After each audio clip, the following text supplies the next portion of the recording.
Hello friends, operator Starsky reporting from Kyiv, Ukraine. Today we're gonna talk about day 609 of the Russian invasion of Ukraine, which according to thousands of experts had to finish in just several weeks with the glorious Russian victory last year. The funniest fact is that those experts are still being interviewed and invited to studios, TV channels, which I think makes absolutely no sense. Anyways, today we will sum up the results of 20 months that passed since the Russian invaders crossed the Ukrainian border shortly after making numerous promises not to invade Ukraine. You probably remember that. Several days ago, it was calculated that during those long 20 months, the Russian invaders lost tens of thousands of vehicles, hundreds of thousands of personnel, and hundreds of billions in cash. According to Forbes, between September and October 2023, cheap Ukrainian FPV drones burned $141 million worth Russian tanks and vehicles. A single Russian Tor air defense system, for example, destroyed by a small $500 worth FPV drone, cost Russians about $60 million. According to the Ukrainian Foreign Minister Dmytro Kuleba, the failed Russian supremacists already spent around $167 billion trying to occupy and kill the Ukrainian people. And this number doesn't include several $100 billion of the frozen Russian assets arrested all over the Europe. Was it worth it? Let's check out the Russian gains in Ukraine. This is Ukraine, second largest European country populated by peaceful, freedom-loving people who hate dictatorship and enjoy eating, singing, and fighting. Ukraine consists of 25 regions called oblasts, controlled by 25 major cities. 3 of them, Simferopol, Donetsk, and Luhansk, were annexed or occupied by regular Russian troops in 2014.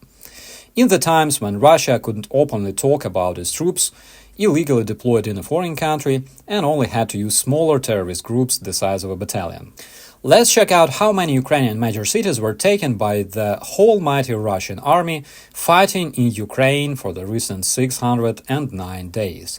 The answer is 0. In 20 months, Russian invaders weren't able to capture and control any of the remaining 22 major cities of Ukraine, eventually retreating from besieged Kyiv, Chernihiv, Kharkiv, and initially captured major city of Kherson.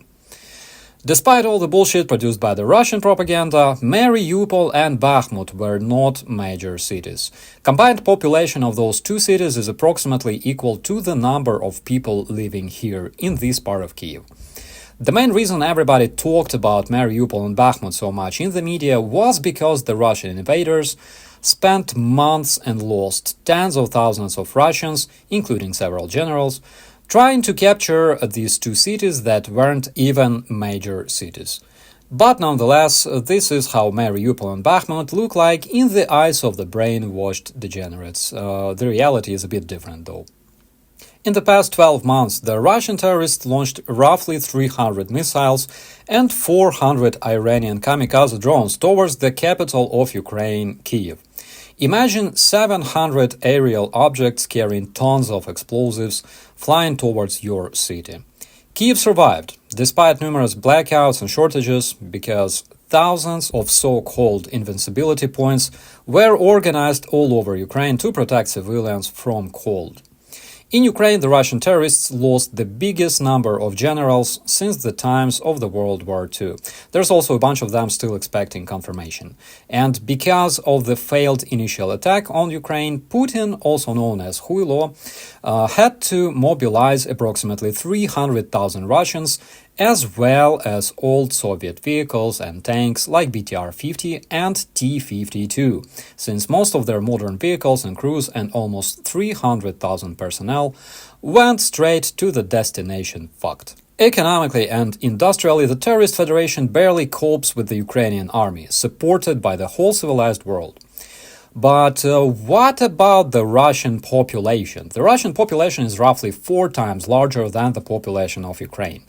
But even if Putin, also known as Huilo, had a 10 million Russian army, he would never send them marching to Ukraine without the necessary number of vehicles, supplies, uniform, ammo, and, of course, weapons. There's only so much terrorists, also known as the Russian soldiers, that the terrorist federation is able to upkeep without its economy being completely effed up.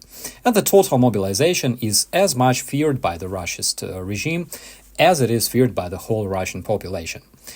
And even if 10 million Russians came marching to Ukraine, grouped in those huge scary armies like in the movies, it would be the happiest day for the Ukrainian artillery and missile operators, because nobody fights like that today. What's truly scary, though, is the fact that the Russians invest billions into the informational operations, convincing the European citizens through paid opinion makers that dictatorship is better than democracy and ultranationalism is better than partnership.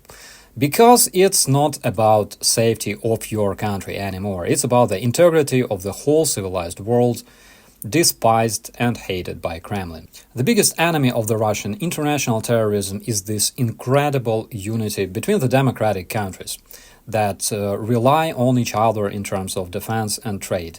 And as soon as this unity is broken, you can expect your life to change irreversibly, because this horrible invasion of Ukraine was only the first step made by the Russian invaders towards your home. Stay united with your neighbors, defend democracy, and fight for it if needed. Resist Russian fascism, and be brave like Ukraine. This is the only way to save the civilized world from collapse, and in this battle, every soldier matters now. My name is Operator Starsky, reporting from Kyiv, Ukraine. As always, be safe.